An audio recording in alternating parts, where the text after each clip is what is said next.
The old pier in Bridport, Tasmania is an iconic structure.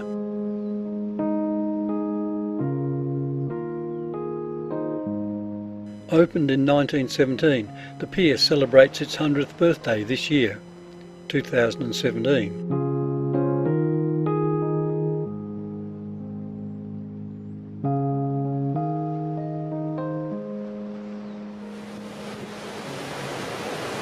Experiencing numerous storms and fire, it has survived in its present form to remind us of a bygone era when timber carting sailing ships plied between Bridport, Melbourne and Adelaide.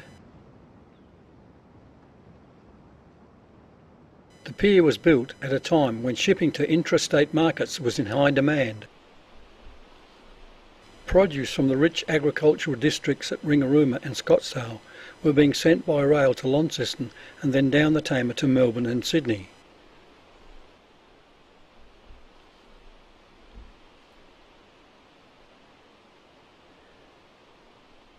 In 1911, the Tasmanian Timber Company had built a railway line from the Forester Mill to the pier at Croaky-Lawn Beach in Bridport.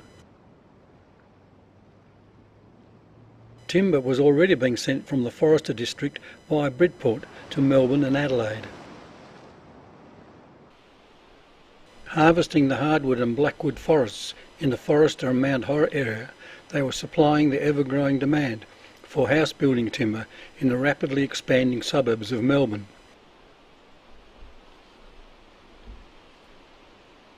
And with specialist blackwood industries such as billiard table manufacture in Adelaide. Using a combination of bullocks, horse-drawn tramways and steam haulers, they operated around the Mount Horror area from 1911 until the late 1920s. April 1917 was a significant month for Bridport residents, with the arrival of the Holloman steamer SS Camilla, the first vessel to load at the new jetty. Part of the cargo that was loaded included a cow from Norm Andrews.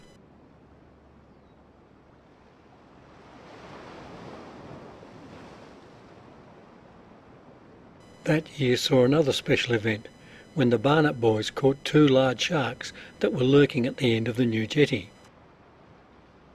After snapping the wire trace twice, a larger hook was made, and a few shots from a rifle steadied him before he was pulled ashore. The shark was 3 metres long.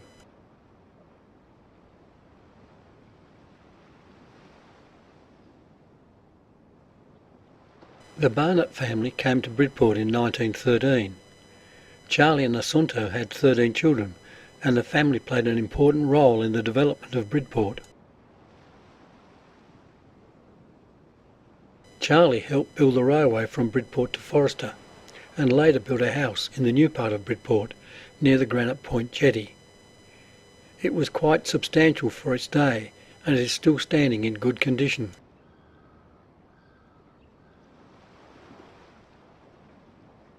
The present owners have even built a new picket fence to match the original one.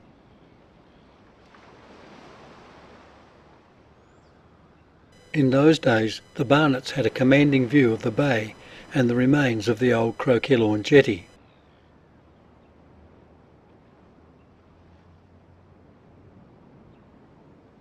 Just like the children today in Bridport, the beach was their playground.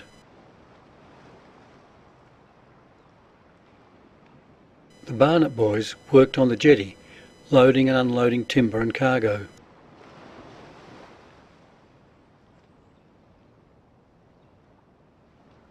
Living near the pier, one of Charlie Barnett's jobs was to make sure the red light on the end of the pier was kept lit.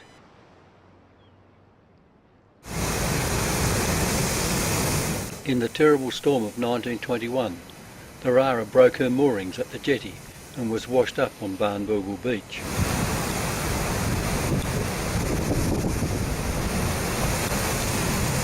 Fortunately, she was refloated without damage. In the 1920s, steamships visited the port. This is the SS Tambar.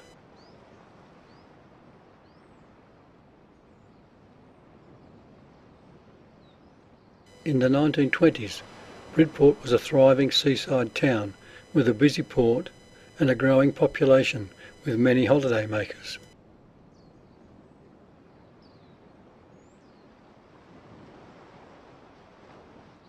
Dorothy Claridge still lives near the original Murphy home near the Granite Point jetty.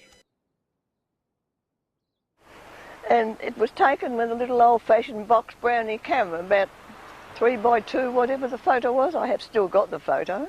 Right. Yes. And that would have been summertime, would it? Yes, it would have been, I'm sure. Well, we did think about asking you to get into your bathers again, but this is the middle of winter. It's a little bit cool. Yeah. About when would that have been taken? I think about 1934. Right. Around about that time. I'd be about 4 years old there. Yeah. And I was born in 1930, so about that time. So you're still a beachgoer, aren't you? Oh, yes. Go swimming every summer with a group of ladies, every day nearly. Right. Oh, well, that's very good. Good to see you keeping the tradition going. Yes, it's lovely. Now, tell me, Dorothy, how long have the Murphy family been involved in Bridport? Since about 1914, Grandfather bought the land down here, the acre of land down here. Is that the same block that you're basically the house is on now? Not my house, 2 houses down from me, the little cream house. You would probably remember the pier burning at some stage. Yes, I watched it burn twice. The first time I walked along the promenade with my grandfather because he thought the shed on the shore would burn. So to me, that's why I say the inner half burned first. How it stopped, I have no idea. But then my grandmother and grandfather were living here by then, and my grandmother said, "Quick, Dave, get the bucket, the pier's on fire."